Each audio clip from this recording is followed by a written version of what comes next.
The strength of the insurgency impressed the U.S., for which containing the Soviet expansion in Afghanistan was no longer the objective. By early 1985, talk had turned to defeating the USSR and driving the Soviets out of the country altogether. In March, President Reagan signed National Security Decision Directive 166, stating that the ultimate goal of U.S. policy is the removal of Soviet forces from Afghanistan. In order to do so, it went on, it was necessary to improve the military effectiveness of the Afghan resistance. What this meant soon became clear: a dramatic escalation in the amount of arms being provided to the insurgents.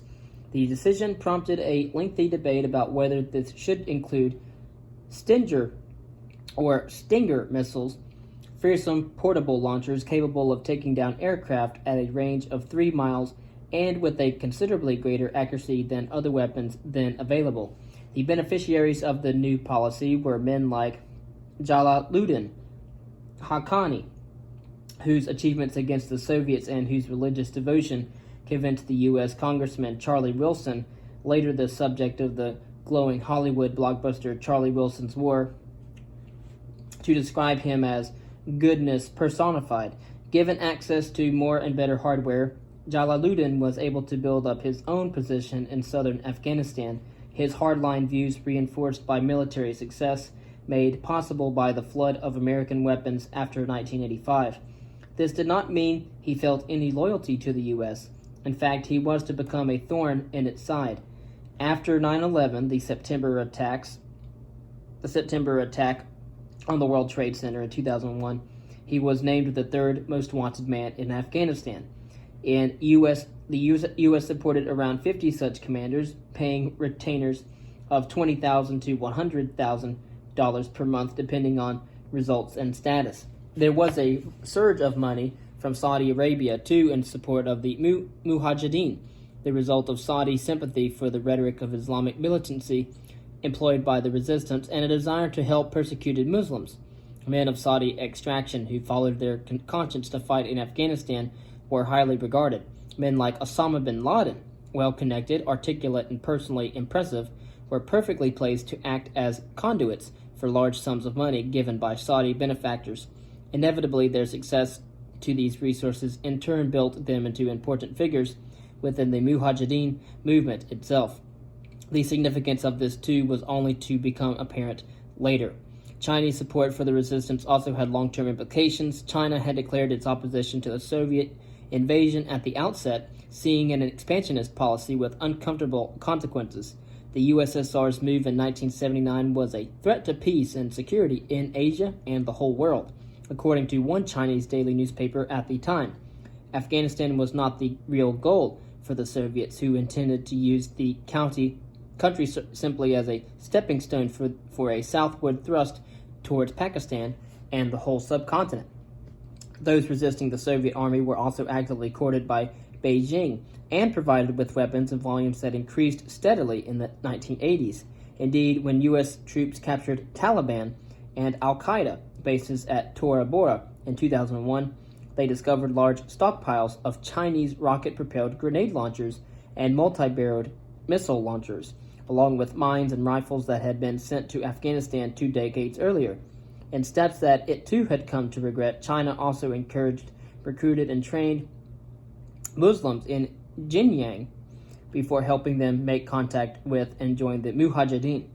The radicalization of Western China was proved problematic ever since.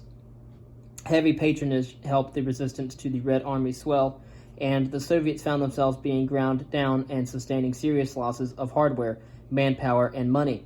In August of 1986, an estimated 40,000 tons of ammunition worth around $250 million was blown up in an arms dump outside Kabul. Then there was the success of the U.S. Stinger missiles, which brought down 3 Mi-24 gunship helicopters near Jalalabad in 1986 and proved so effective that they changed the way air cover was used in Afghanistan. Soviet pilots were forced to modify their landing patterns, while missions were increasingly flown at night to reduce the chances of being shot down. In the mid-1980s, prospects were starting to look rosy from Washington's point of view. Considerable effort had gone into cultivating Saddam Hussein and building trust with Iraq. The situation in Afghanistan was improving as Soviet forces were driven on to the defensive, and eventually, by the start of 1989, out of the country altogether. To all intents and purposes, the U.S. had not only managed to see off Moscow's attempts to extend its influence and authority in the center of Asia, but had managed to build new networks of its own, adapting as and when it had been forced to do so. It was a shame, one intelligence document written in the spring of 1985 stated, that given Iran's historic geostrategic importance, relations between Washington and Tehran were so poor. Indeed, a year earlier, Iran had been officially designated a state sponsor of terrorism, which meant that there was a blanket ban on arms-related exports and sales, strict controls of dual-use technology and equipment, and a raft of financial and economic restrictions. It was unfortunate indeed, noted another report written around the same time, that the U.S. had no cards to play in its dealings with Iran. Perhaps it was worth considering a bolder and perhaps riskier policy, suggested the author. There was much to gain for both sides. With Khomeini now old and ailing, Washington was keen to identify the next generation of leaders who would rise to positions of power. According to some reports, there was a moderate faction in Iranian politics that was eager to reach out to the U.S. and bring about a rapprochement. Engaging with these moderates would help build ties that could prove valuable in the future. There were hopes, too, that Iran would help secure the release of Western hostages who had been taken by militant Hezbollah terrorists in Lebanon in the early 1980s. From the perspective of Iran, too, there were attractions in a more constructive approach. The developing situation in Afghanistan, where Iranian and American interests dovetailed neatly, was a promising start, a sign that cooperation was not only possible but could be fruitful. Moreover, Iran was keen to move forward to improve relations for other reasons. Not least of these was the more than 2 million refugees who had spilled over the border since 1980. Their influx into the country was not easy to absorb, which meant that the leadership in Tehran was perhaps more willing to cultivate friendships that might reduce vitality across the region. Meanwhile, Iran was finding it difficult to source military hardware at a time of continued heavy fighting with Iraq. Despite the tide turning in its favor, and despite extensive arms purchases on the black market, securing weapons and spares from the U.S. was more and more appealing. Tentative overtures to open channels of communication were made. Initial meetings were tetchy, difficult, and uncomfortable. Determined to win over the Iranians, the Americans presented what was later revealed as being both real and deceptive intelligence about Soviet intentions towards Iran, focusing above all on the USSR's putative territorial designs on part of the country in an effort to impress on Iran that aligning with the U.S. had obvious benefits. As discussions progressed, however, so too did the information flow about matters that were of particular interest to the United States, such as about the combat worthiness of Soviet equipment. The Americans always followed such matters attentively, and indeed paid $5,000 to acquire an AK-74 assault rifle captured in Afghanistan soon after it had been introduced by the Soviet Army. The Americans listened closely to Afghan fighters in assessing the merits, limitations, and vulnerabilities of the T-72 tank and the Mi-24 Krokodil assault helicopter. They learned of the extensive use of napalm and other poisonous gases by the Soviets, and they also heard how the Spetsnaz, special forces in operation across the country, were singularly effective, probably as the result of the better training they received compared with regular Red Army soldiers. This provided a valuable primer 2 decades later. There was a natural liaison of interest between Iran and the U.S. The statements of Iranian negotiators that Soviet ideology is directly opposed to Iran's paralleled American attitudes towards communism, which would be expressed equally emphatically. That the USSR was giving substantial military support to Iraq at this time was also crucial. The Soviets, one senior figure said during the discussions, are killing Iranian soldiers. In the space of a few short years, Iran and the U.S. may not have gone from being the worst of enemies to the best of friends, but they were increasingly willing to put differences behind them and work towards a common goal. This attempt to plot a path through the middle of the rivalries between great powers was classic policy that would have been instantly recognizable to previous generations of Iranian diplomats and leaders. Keen to cement the relationship, the U.S. began shipping weapons to Iran in contravention of its own embargo, and despite pressuring foreign governments not to sell arms to Tehran. Some were opposed to this development, including Secretary of State George Shultz, who remarked that the initiative might lead to an Iranian victory and a fresh burst of energy for anti-Americanism throughout the region. There were others who were already arguing that it served U.S. interests for Iran and Iraq to exhaust each other.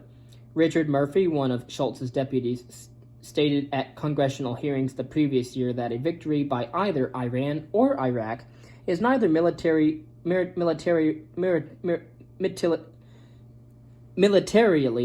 achievable nor strategically desirable, sentiments that were echoed in comments by senior White House officials.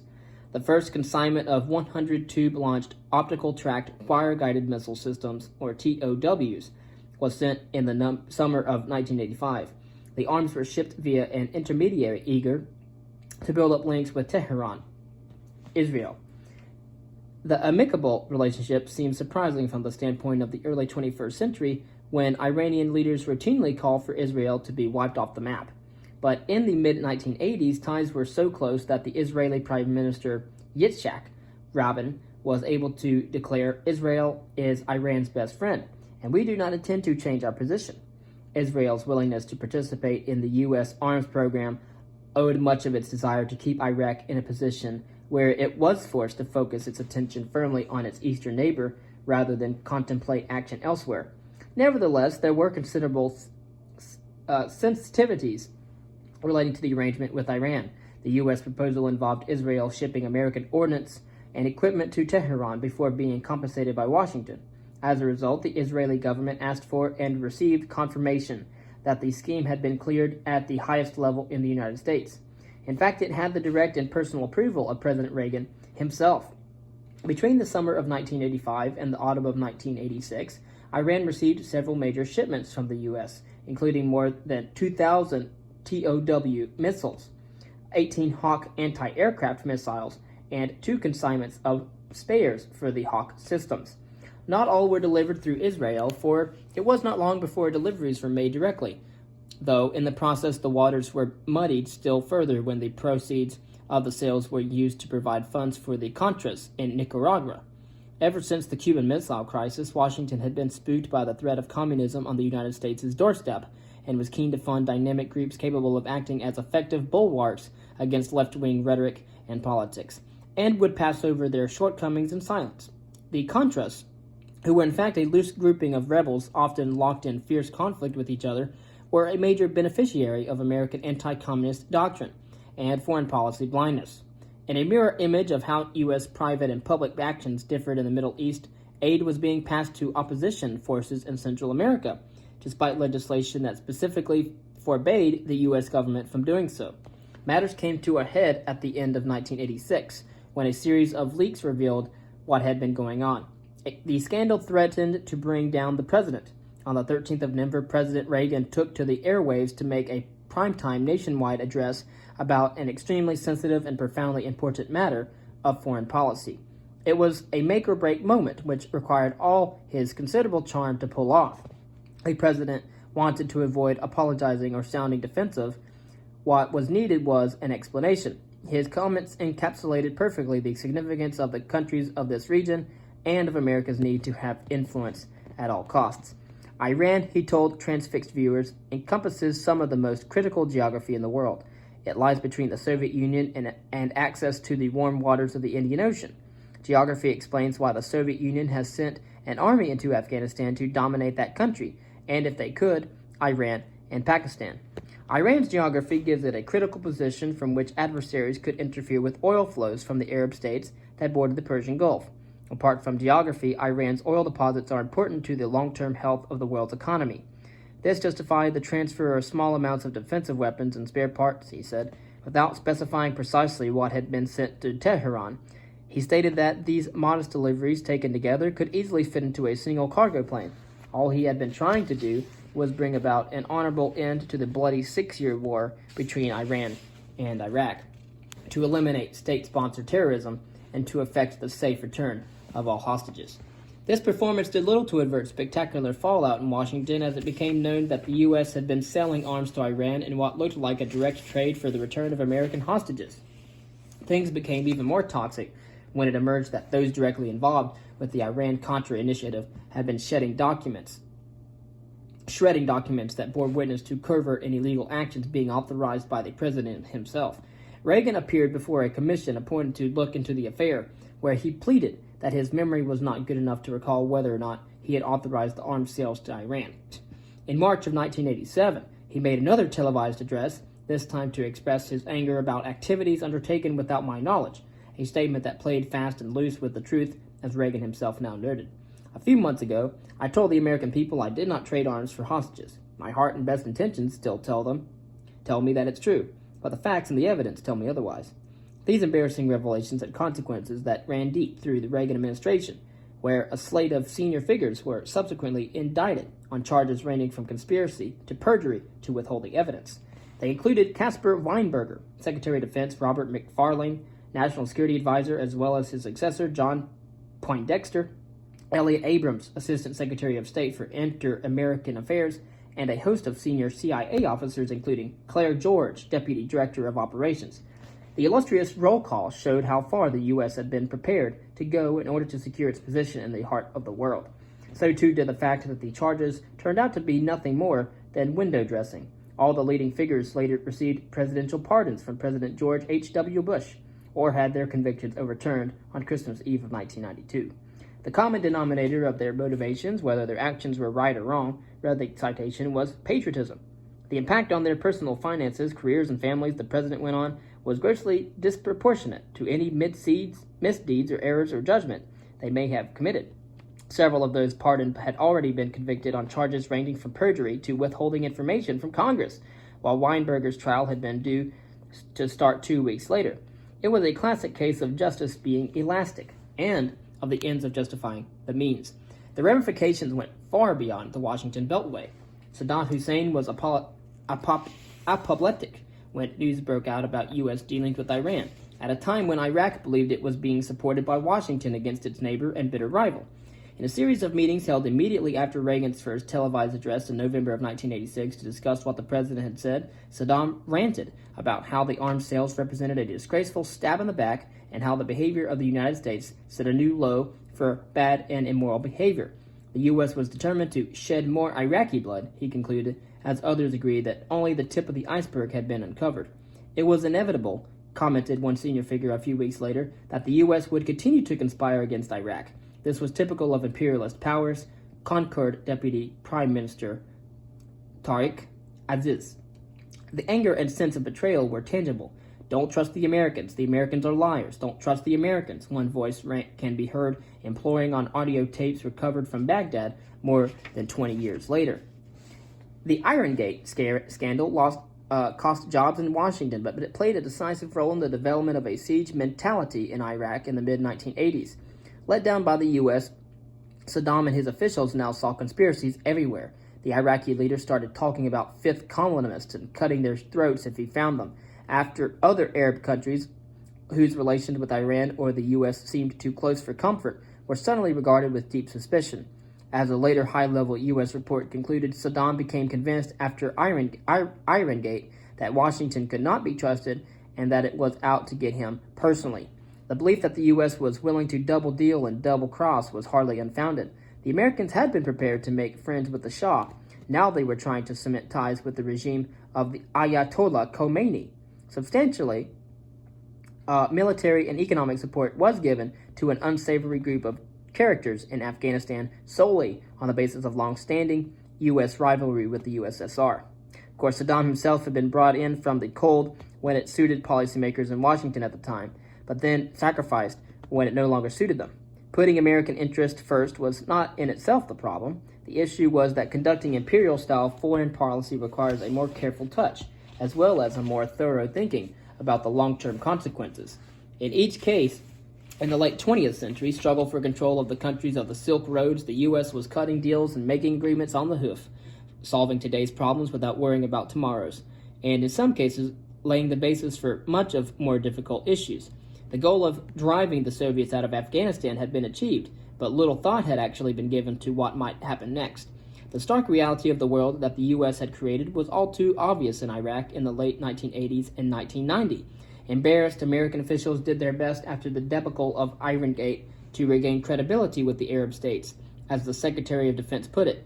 In the case of Iraq, this meant awarding extraordinary large credit facilities, developing initiatives to build up trade, which included loosening restrictions on dual use and other high-tech exports, and funding Iraq's stuttering agricultural sector. These were all steps taken to try to rebuild trust with Saddam.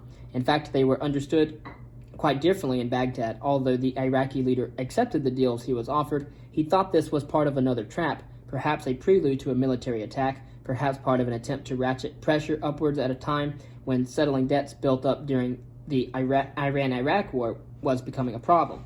The Iraqis declared the U.S. ambassador to Baghdad were quite convinced that the United States was targeting Iraq. They complained about it all the time, and I think it was genuinely believed by Saddam Hussein. At the end of 1989, rumors began to spread throughout the Iraqi leadership that the U.S. was plotting a coup against Saddam Hussein. Tariq Aziz told the U.S. Secretary of State, James Baker, point blank that Iraq had evidence that the U.S. was scheming to overthrow Saddam. The siege mentality had developed into a paranoia so acute that no matter what step the Americans took, it was liable to be misinterpreted. It was not hard to understand Iraq's misgivings, however, especially when loan guarantees that had been promised by Washington were abruptly canceled in July of 1990, after White House attempts to funnel financial support to Baghdad had been derailed by Congress. Worse, in addition to withdrawing $700 million of funding, sanctions were being imposed as punishment for Iraq's past use of poisonous gas. From Saddam's point of view, this was a case of history repeating itself, the U.S. promising one thing and then doing another, and doing so in an underhand way. By this time, Iraqi forces were gathering in the south of the country. Normally, this would be none of our business, said U.S. Ambassador to Baghdad, April Gillespie, when she met with Saddam Hussein on the 25th of July, 1990. In what is one of the most damning documents of the late 20th century, a leaked transcript of the U.S. ambassador's meeting with the Iraqi leader reveals that she told Saddam she had direct instructions from President Bush to improve our relations with Iraq, noting with admiration Saddam's extraordinary efforts to rebuild their country. Nevertheless, Gillespie told the Iraqi leader, "We know you need funds." Iraq was going through difficult times, admitted Saddam, who was cordial, reasonable, and even warm during the meeting, according to a separate memorandum that has also subsequently been made public. Angular gas drilling, long-standing border disputes, and the depressed price of oil all presented problems for the economy, he said, as did debts run up in the war with Iran. There was one potential solution, he said, taking control of the Shatt al-Arab waterway, a region over which Iraq was involved in a long-running dispute with Kuwait, would help resolve some of the current problems. What is the United States' opinion of this? He asked. We have no opinion on your Arab conflicts, such as your dispute with Kuwait, replied the ambassador. She went on to clarify what this meant. Secretary of State James Baker has directed to me to emphasize the instruction, first given to Iraq in the 1960s, that the Kuwait issue is not associated with America. Saddam had asked for a green light from the U.S., and he had been given one. The following week, he invaded Kuwait. The consequences proved catastrophic. Over the course of the next 3 decades, global affairs would be dominated by events in the countries running across the spine of Asia, again with Iraq and Kuwait. The struggle for control and influence in these countries, as well as Afghanistan, produced wars, insurrections, and international terrorism, but also opportunities and prospects, not just in Iran, Iraq, and Afghanistan, but also in a belt of countries stretching east from the Black Sea, from Syria to Ukraine, Kazakhstan to Kyrgyzstan, Turkmenistan to Azerbaijan, and from Russia to China as well. The story of the world has always been centered on these countries, but since the time of the invasion of Kuwait, everything has been about the emergence of the new Silk Road.